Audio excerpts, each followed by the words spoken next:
So I'm working for Shell. And then I figured out, look, I'm not happy here. I was kind of low energy. I was not the funny guy in the office. I was just like, this is bullshit. I had a boss there, a guy called Mike Harle, who I'm recently kind of got back in touch with a little bit. So I went and did like the McKinsey Boston Consulting interviews. So I said to my boss, Mike, I said, look, I'm gonna go and try and get a job on one of these things. And he sat me down in his office and just went, no, I can't see it. I can't see it. You're just going to have the same problem somewhere else. I just don't see it. And that was kind of enough. It was enough that he saw me as like a funny, nice guy. Just went, yeah, this isn't for you. You're in the wrong stream. That's Jimmy Carr talking to Stephen Bartlett on Diary of a CEO a few years ago. And the boss Jimmy is talking about, well, we tracked him down. Mike Harle spent 32 years at Shell, ended up as their UK CMO, and today he's telling his story about Jimmy Carr publicly for the very first time. In case you're one of the tiny minority who don't know who Jimmy Carr is, he is one of the UK's best-known comics and is renowned for his sharp takedowns, late-night humour, and more recently, his thoughts on leading a fulfilled life. Hello and welcome to Truth, Lies and Work, the award-winning podcast where behavioural science meets workplace culture, brought to you by the HubSpot Podcast Network, the audio destination for business professionals. My name is Leanne, I'm a chartered occupational psychologist. My name is Al and I'm a business owner, and we're co-founders of people and culture consultancy Oblong. And together we help you simplify the science of work. Mike Harle spent 32 years at Shell, rising to become their UK Chief Marketing Officer. He's also been a priest, worked with asylum seekers, and is now teaching in the Czech Republic. But what Mike is most known for is a 2-minute conversation in his office around the year 2000 when he told a nervous, chronically late junior employee to quit and become a comedian. That employee was Jimmy Carr. Today, we find out what Mike saw that others missed, why great managers sometimes tell their best people to leave, and what it actually takes to unlock someone's potential. So let's join Mike and Al after this very short break. I'm Mike Harle. I had a career at Shell in marketing. I have been a priest for 10 years. I have worked extensively with asylum seekers, supporting them one-to-one in England, and most recently branched into English teaching and mentoring here in the Czech Republic. I've also worked with disadvantaged women in housing projects. I've visited all 92 Football League grounds, and I've done a kind of million other things. So that's some of the things that I've done. But what am I famous for, you asked? Well, famous is kind of a thing, but I suppose, Al, sometimes we have people at work that play in a rock band in the evenings, or they like cracking a joke. And you kind of say to them, yeah, it's great, but don't give up your day job. Yeah. So we had a guy at Shell called Jimmy Carr, and I said to him, do give up your day job. So I was the guy who advised Jimmy to go into comedy. And I guess that's what I'm famous for. Fabulous. I mean, that's one of the best ones we've ever had. I tell you what, Jimmy seems to be doing all right these days. So clearly it was the right decision.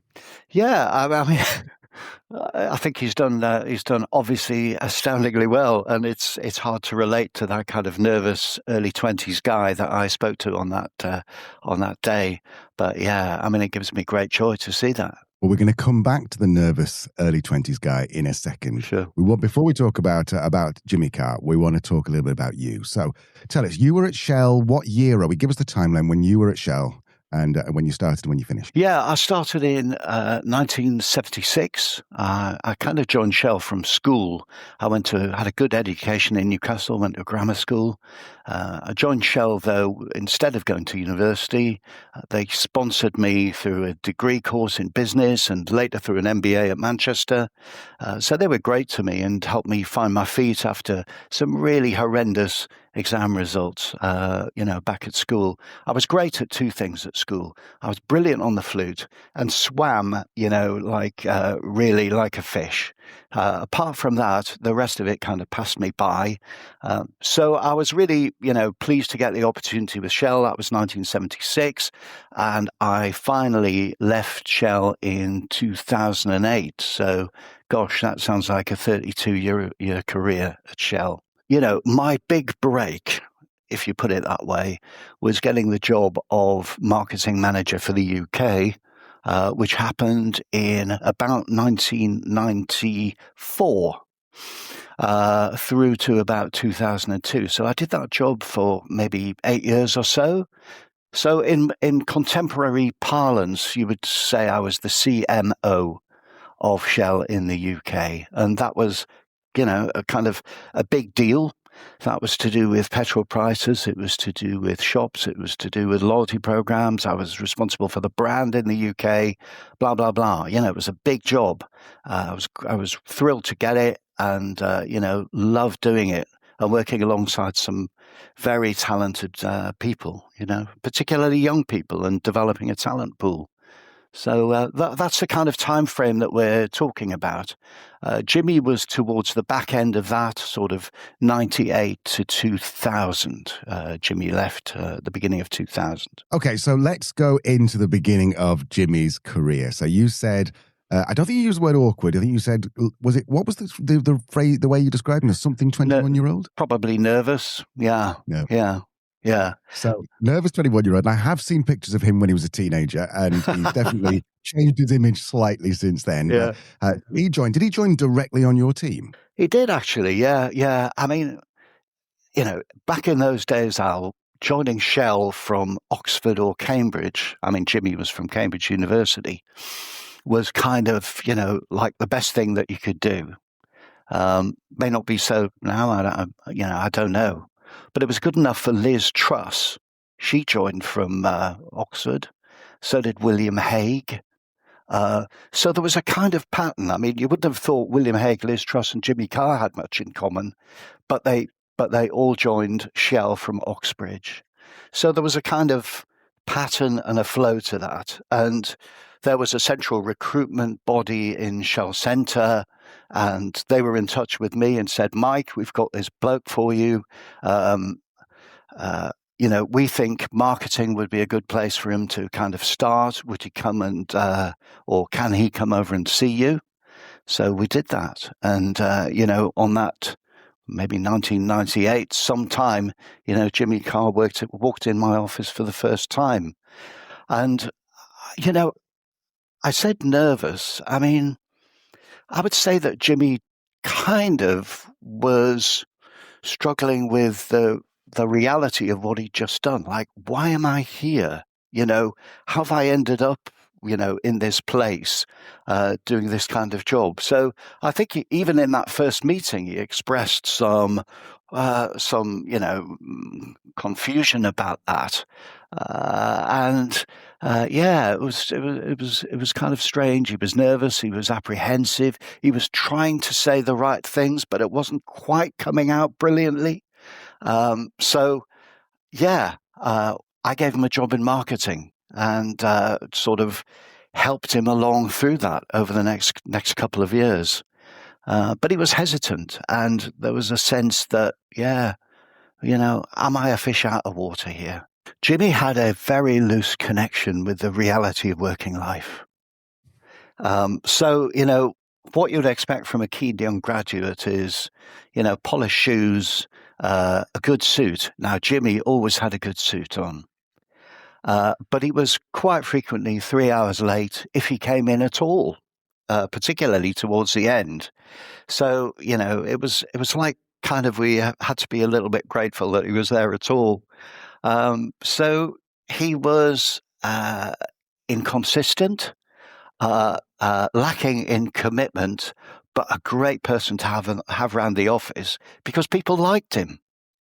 And in particular, he and I mean, this was a marketing hierarchy. There were two managers between him and me. So really, I shouldn't have been talking to him apart from his annual review. But I liked him. He liked me. We grew a connection. And we used to go for a coffee together, go for a beer together, and developed a kind of friendship, which was pretty special. So he was, remained a fish out of water. I think you could say, but likable, great to have around the office, but didn't throw himself into the work of understanding UK motorists and their consumer buying habits. I think it's fair to say. Your job was to ensure that you got a great team to hit your marketing goals. You've just described him as sometimes not coming in, sometimes coming late, not really doing a great deal. So why did you keep him around? You said you liked him personally, but from a professional point of view, should you not have just got rid of him in like week 4?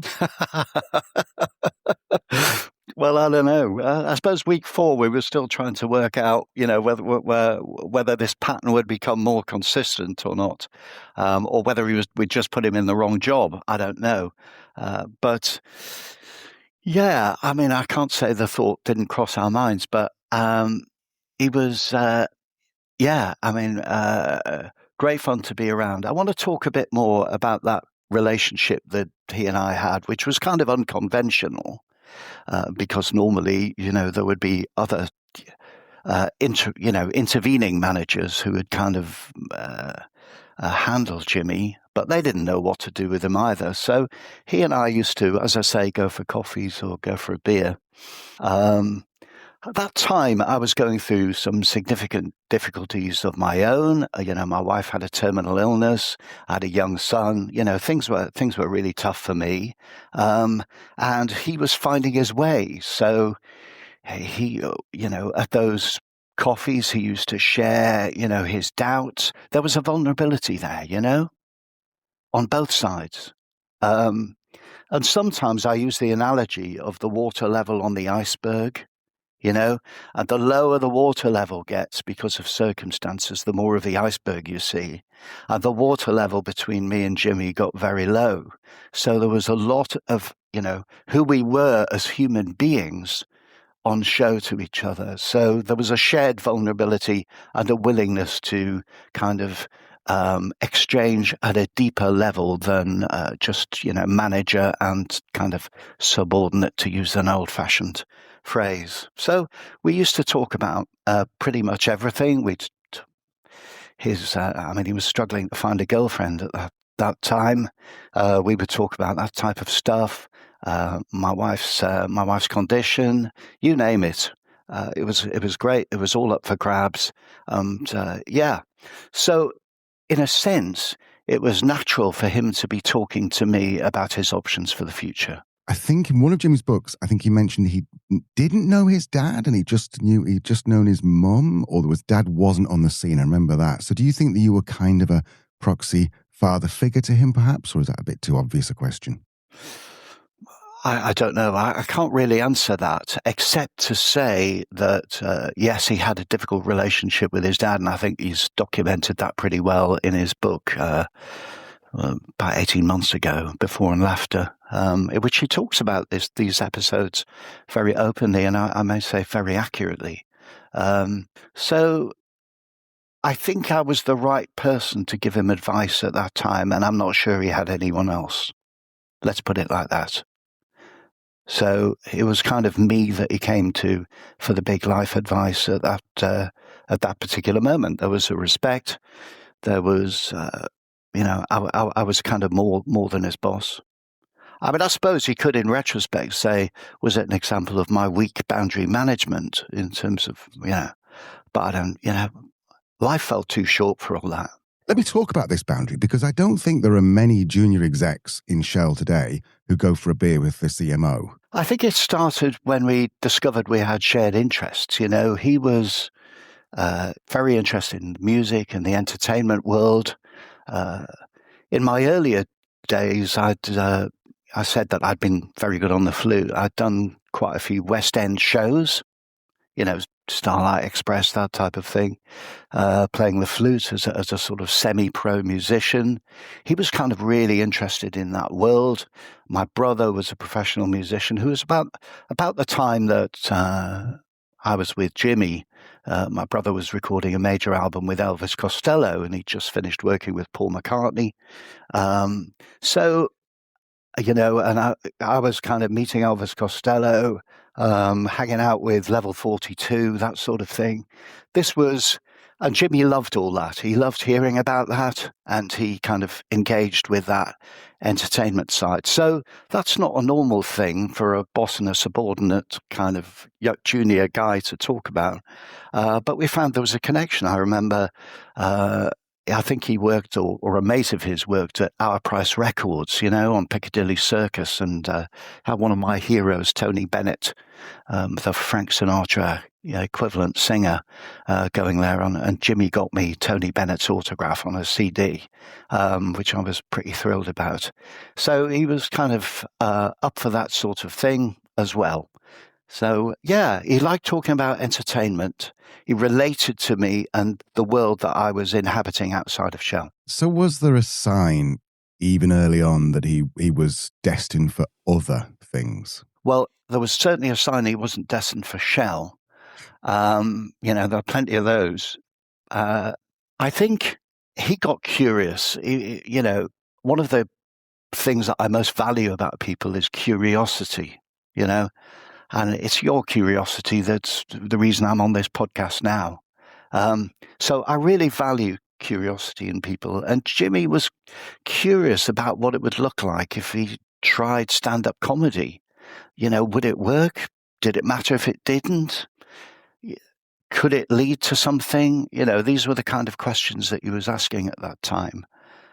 So, yeah, it was early signs of him looking outside the standard, world of business.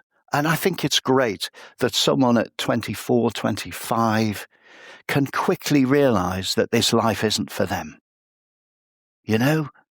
I get people who are 55 and have spent the last 30 years in a kind of simmering disappointment because they've been doing something that wasn't their passion. And if you can't take a chance at 24, 25 on your future, you're sunk. And Jimmy was of a mind to take a chance, and some might say he had very little to lose, but he did have a great, a job at Shell, and he could have made a future out of it if he'd been so minded. I've heard someone say that clever people are sometimes funny, but funny people are always very clever. And so did you sense that, regardless of Oxbridge, you sense that he was sharp? Absolutely. I think Jimmy was then and remains, a thinker.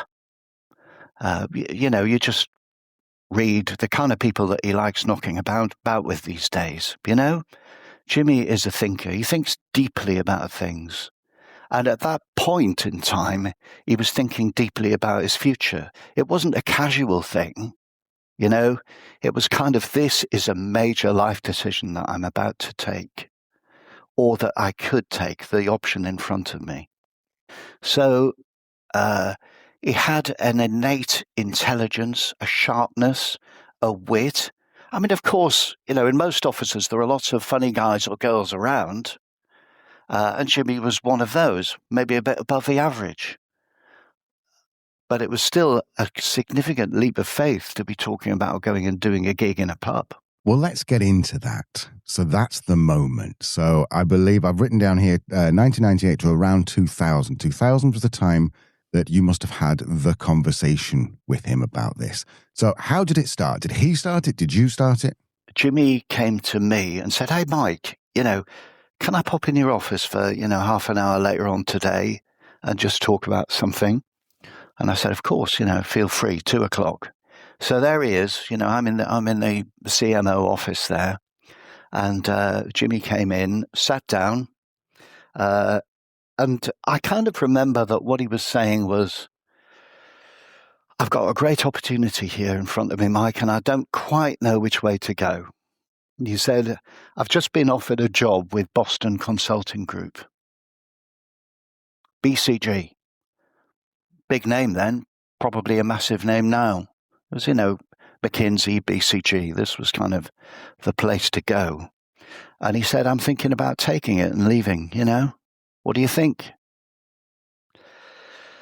And I said, "I'm not sure your heart's in business, Jimmy. Isn't it just more of the same? isn't it just a high-octane version of what you don't like now? You know, where you're going to be under more pressure, where the expectations are going to be higher, and your heart's not going to be in it. I say it's flattering. Of course it is. Everyone likes to be approached by companies like that, you know. But I said, so how are the gigs going? I think at that stage he'd done maybe one or two, you know, in a pub, probably near his home in High Wycombe or something like that, you know. He said, okay, quite encouraging. He said, it's hard finding the material, and I don't know if I'm, but, I got a reasonable reaction, so I'm going to do more. I said, bugger it. Do that, Jimmy. That's where your heart is. That's where your passion is. That's what you want to do. That's where you want to be. I said, why not go flat out for comedy and really see if you can make it? I said, it'll be a lot of hard work. And he was never afraid of hard work in areas that he was passionate about. I also came from a family, I mentioned my brother was a musician, but I come from a family that's, in the entertainment and media business, essentially, So these kind of jobs weren't necessarily for somebody else. They were for us. And, so it didn't seem that bizarre suggesting someone go into comedy as a branch of entertainment. And that bit of advice was the thing that made Jimmy, take the left fork in the road, as he's acknowledged countless times subsequently. So it felt like a really, really important moment. And I'm glad I advised him to follow his heart and nod his head. Was it an immediate thing? You said, Jimmy, I think you should go and you should not take the BCG gig. You should go and pursue comedy. And he went, cool, next day, I'm off. Or did it take a little time for it to percolate? I don't think it took long, Al. My memory is that he might have slept on it, or we talked the next day, but it immediately felt right to him. And it was the right moment to have heard that from the right person, So everything clicked into place. And, I set into process with our human resources people that Jimmy would make an exit. He got paid some money for exiting on a kind of voluntary redundancy scheme, which I think still amuses him to this day, that he got voluntary redundancy for leaving a job that he couldn't stand. But, he was quick onto it. And, the evening gigs were ramping up and Jimmy was getting more and more active. It was it was a pretty immediate reaction. And I think probably within a couple of months, January 2000, he was gone.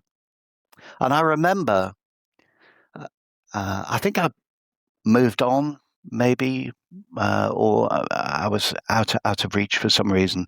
But on the day that he left, he wrote me a charming letter, really nice letter, thanking me for what I'd done, for the things that I'd said, for being the right person at the right time for him. And I remember his closing sentence, Sal, which was, so, Mike, I'm off to join the circus. I'm off to join the circus. Cheers, Jimmy. And that's what he did. So no great deliberation, no BCG.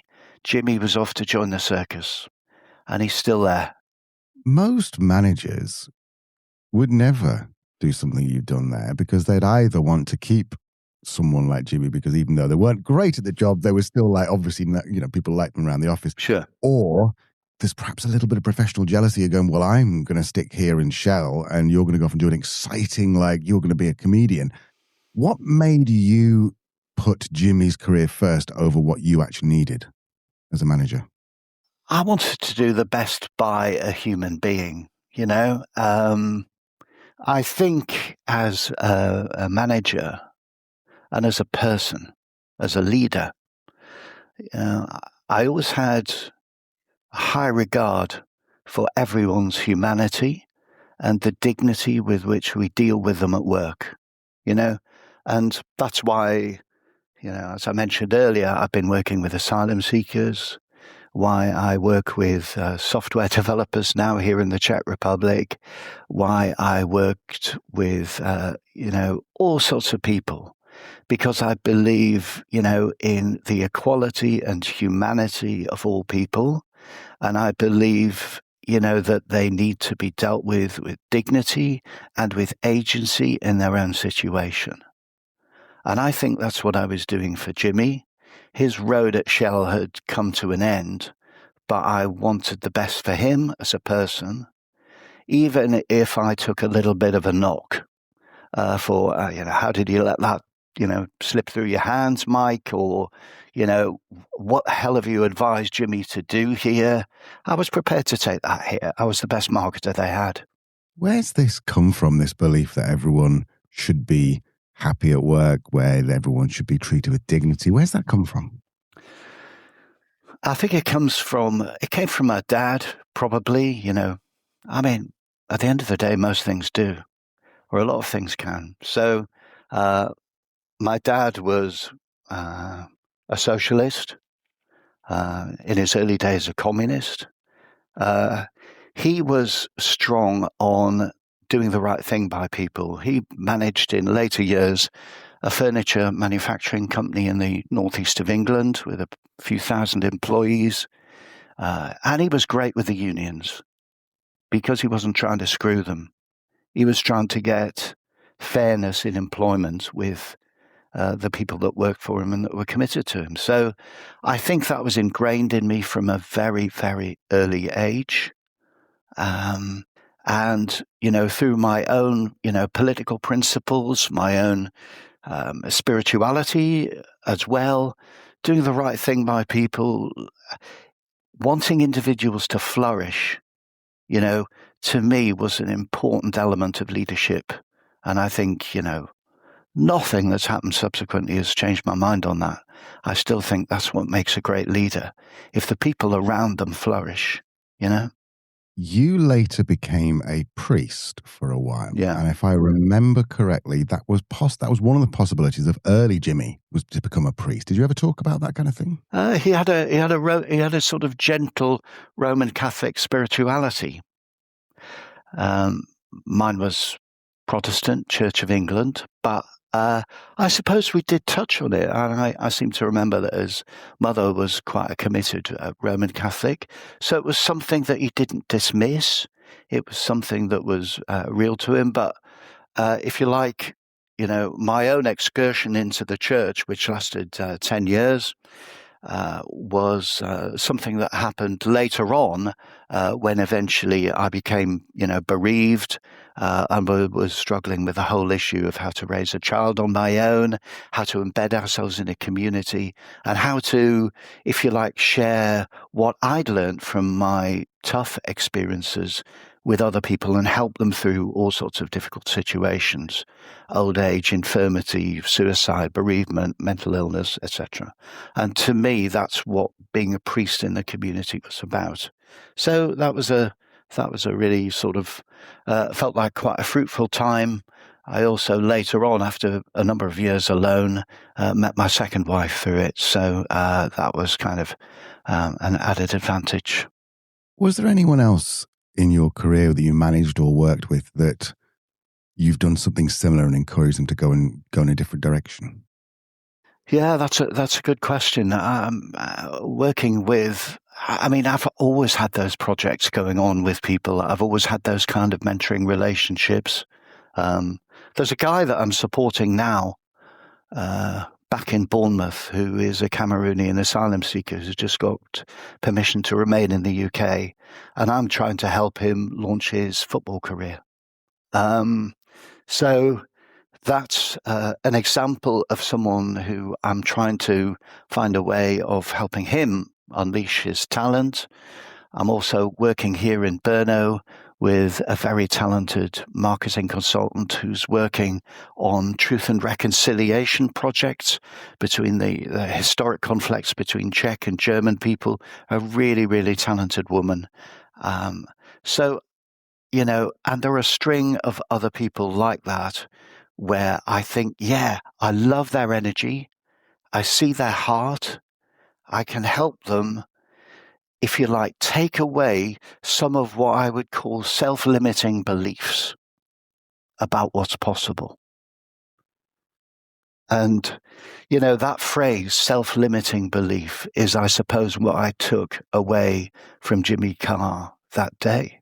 So you did your MBA. You've obviously learnt the academic side of management, and then in your 32 years at Shell, you learnt the actual practical side of it. So if someone's listening and like, I want to be a great manager like Mike, where do they start? Do they need to do the academic stuff as well?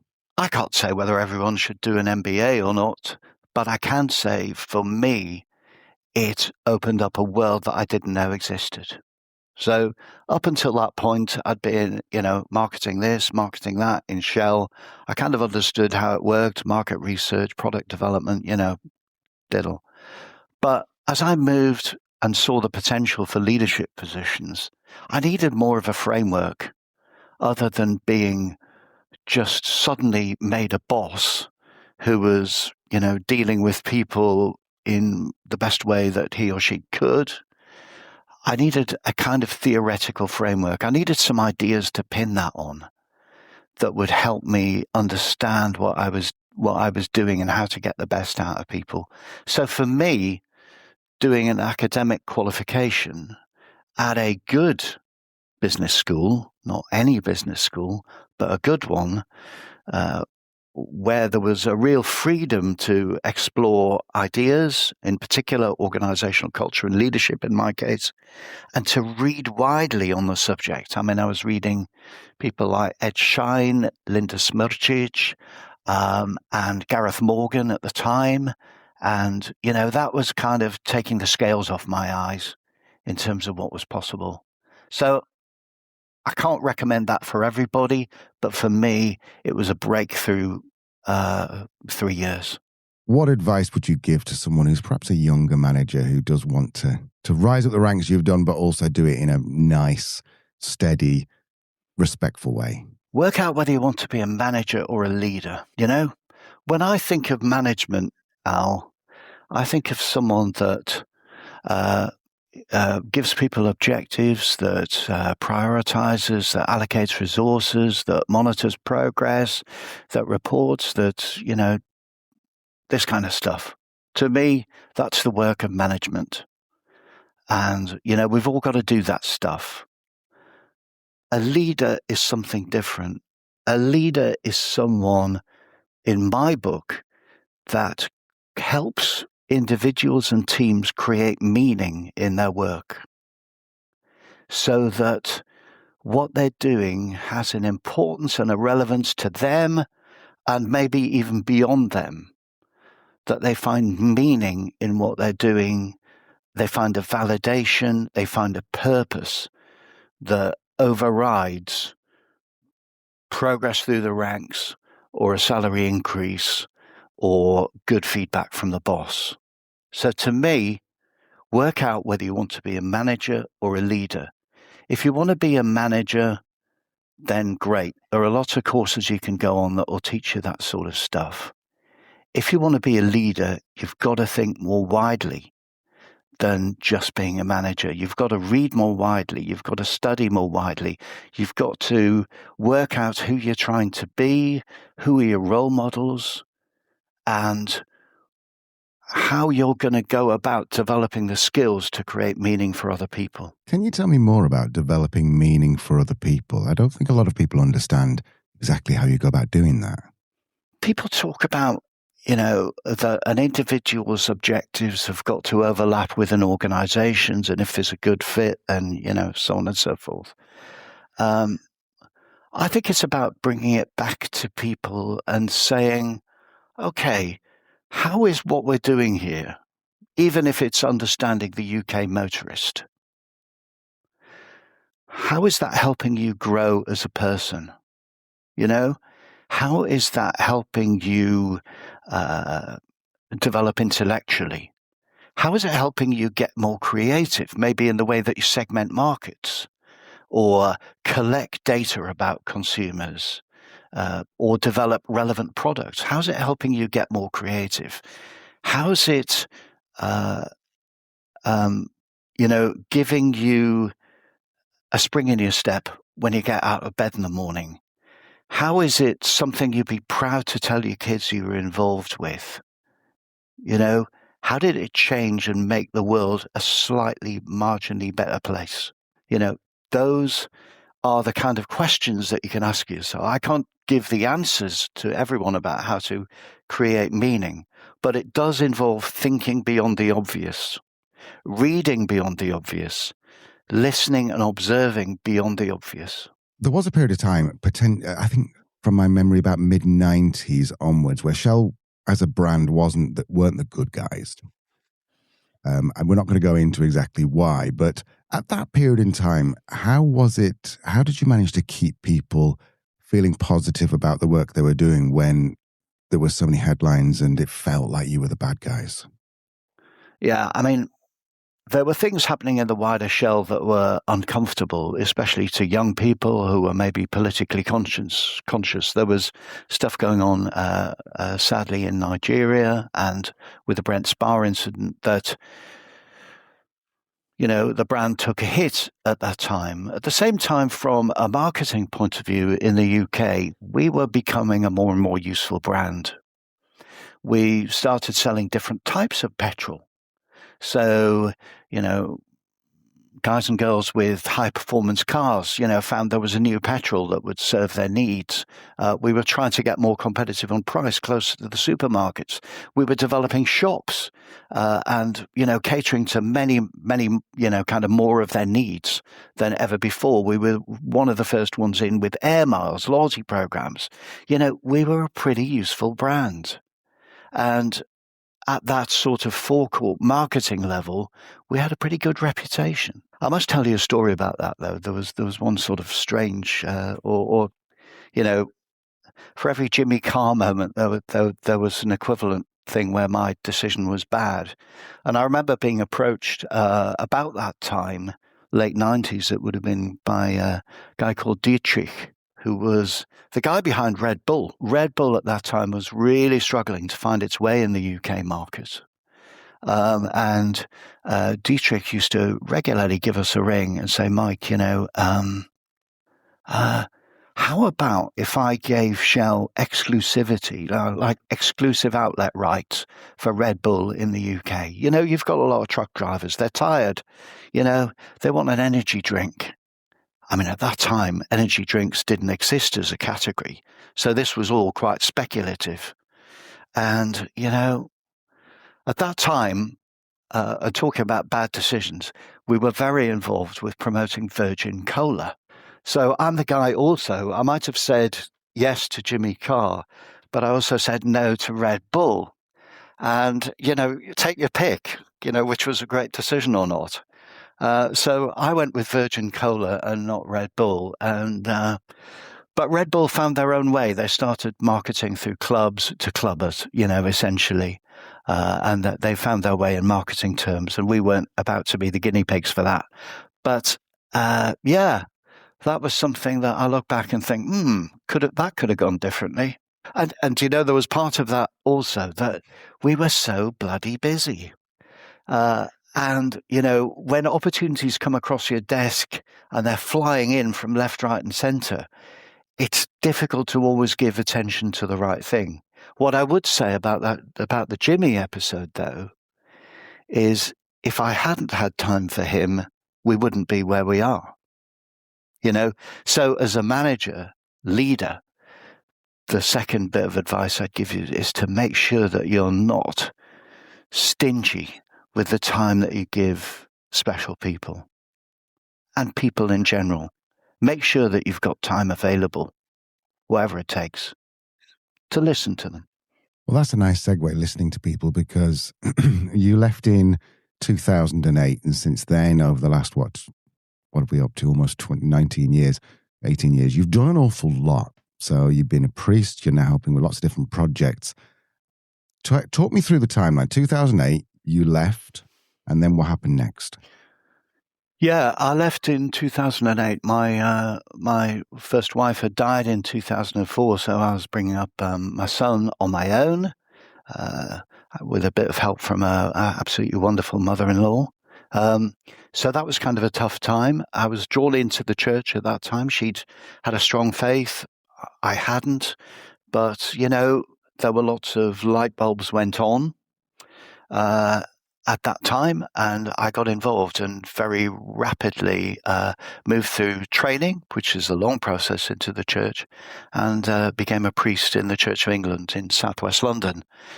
It was a time of, I felt, giving back to the community, trying to get some value from the difficulties that I'd been through, something of lasting worth that was going to help other people, rather than just kind of be a therapeutic exercise for myself. It was about that time that I engaged also in regular psychotherapy. So to me, I do two kinds of workout every week. I do tennis, I do physical workouts, but I do an emotional workout, and I still do that every week, even here in Brno with the same person, in fact. So that's really helped me understand where I've come from, where I'm going, and to clear out my emotions, to laugh, cry, share with another person on a regular basis is just incredibly healthy. And if you're a leader under stress, if you're not doing it, you might want to think about that. You don't have to be ill to do it. You have to be healthy to do it, or get healthier. So yes, back to the timeline. So I was a priest for those years. I suppose we then had an interruption for COVID, in which my tennis improved enormously, playing with my son pretty much every day. And that was a great pleasure. And then my new wife, Jane, or to use her Czech name, Jana Vlachová, and I decided to move to Bournemouth. It was quite random, but I wanted to work with asylum seekers, kind of for the same reasons. I wanted to go where there was a need, where there was, if you like, a deep sort of human need that I might be able to help with in some way. And I worked with a fantastic charity down in Bournemouth called International Care Network, and did a variety of different things with them. But it brought me into daily contact with a large cohort of asylum seekers who I was honoured to, kind of help with the legal stuff, with the language stuff, with trying to get used to life in the UK and what that would mean for them. So that was a great time. I'd worked on, as I say, some women's housing projects. In the meantime, a secondary school, state secondary school I was involved with. But that Bournemouth episode was really marked. I've kind of got used to the idea of change. I now, love change and embrace it. So I thought, okay, let's start a new career. Let's go to a place where there's an unintelligible language. Let's break the Brexit rules and move to Europe. Let's layer on the change and see how I grow. And that's what I'm doing. And I'm absolutely loving it. We're happy here. It's a great country, the Czech Republic, and Brno is a great city. Not that I'm encouraging lots of UK tourists to come here, but it's a great city, and it's a hidden gem. It's in Moravia. It's in the east of Czech Republic. It's an hour and a half from Vienna, 3 hours from Prague, near Bratislava, Budapest, Krakow. We're in the center of Europe, and it's got a richness, a history. The people bear the scars. But since 1989, Václav Havel and all the wonderful things that happened as the country became liberated, it's a place of fantastic opportunity. So if you like, I'm back in a sense trying to help in some small way release the potential of those people. You've used this word potential a couple of times, and I sense that a lot of people who are managers think they are managing performance, but it seems like you're managing potential. Is that right? I'm managing both. There's no potential without performance. You've got to be able to perform first, and then people start listening to you. I mean, the only reason I could get away with offering Jimmy, beyond the normal, if you like, line management advice was because my performance was good. The performance gave me the license to manage people's potential because they believed in me. They believed in that what I was doing was going to be for the benefit of the company and for the individuals. So it's not an either or, Al. It's performance first, then manage your potential. But equally, if your performance is good and you're starting to realize your value to the organization or just as a human being, don't underestimate that. Take the blinkers off and see what's possible beyond the current situation. You mentioned before you read Before and Laughter, Jimmy Carr's excellent book.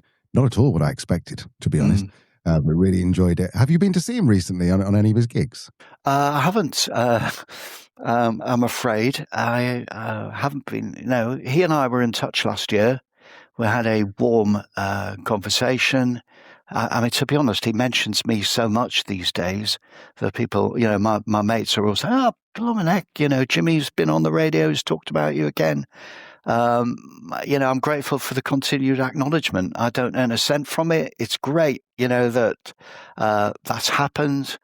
And I really, there's a humility in that and acknowledging the contribution that we made at that time. And so, good luck to him. There is something about watching someone like Jimmy Carr, even if you don't like his comedy, because his comedy isn't for everyone, but if you don't like it, he's just masterful at an awful lot of things. I've seen his doing his crowd work, and I've been to see him live 3 times now. And he does his crowd work, and he's just masterful, isn't he? He is, and it's really hard to equate with the nervous 24-year-old in my office that someone could make such a shift.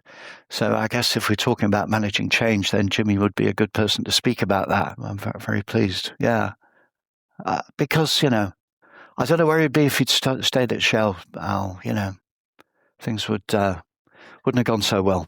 You've said he was curious. You've demonstrated you're obviously very curious. Curiosity seems to be the thing that helps you move towards success. Is that fair to say? Yeah. When I get interested in something, I want to go into it deeply. It's a family trait. All of my family are the same. We become slightly obsessive about things, I've got, my brother was obsessive about playing the saxophone and became the most recorded saxophonist in the world. I'm proud to have a nephew that's Dua Lipa's producer. I've got another nephew that's just written an amazing book on Arsenal. And most of all, I'm proud of my own son now, who is, working in the sports media industry for UK Sport. So kind of, we're all curious and we all go into things in great detail. It's a family trait. And at the moment, I'm in the Czech Republic and I want to know everything about it. Music, culture, everything. That was Mike Harle. And look, we could give you 3 takeaways about management frameworks, but honestly, that feels like the wrong response to this conversation because Mike's story isn't really about management. It's something rarer than that. Yeah, and what struck me throughout my chat with Mike is that Mike didn't see Jimmy Carr the employee. He saw Jimmy Carr the person. And in the end, Jimmy Carr the friend. And he had the confidence and the generosity to act on that. So I think the word I'd use for Mike is a curator of talent. Not just a manager, not even just a leader. Someone who looks at people around him and asks, what could this person actually become? And then actually does something about it. And what's remarkable is that it didn't stop with Shell. He continued to help others, from asylum seekers in Bournemouth, software developers in Brno, even a Cameroonian footballer trying to get his break. Mike just keeps doing it. And it just so happens that one of the people he did it for became one of the UK's best-known comedians. But I don't think that's really the point for Mike. I think the point of this is for all of us to be a little more Mike. Have a think. Who around you right now is in the wrong stream? And do you care enough to say so? Now, Mike isn't looking for clients and he's not on social media, but if something in this conversation resonated and you'd like to reach out to Mike, just get in touch with us. All the links are in the show notes. And also, I first heard about Mike in the book Before and Laughter by Jimmy Carr. It's Not What You Think. It's a really, really good book and I recommend you go out and buy it today. This is Truth, Lies and Work. We will see you next week.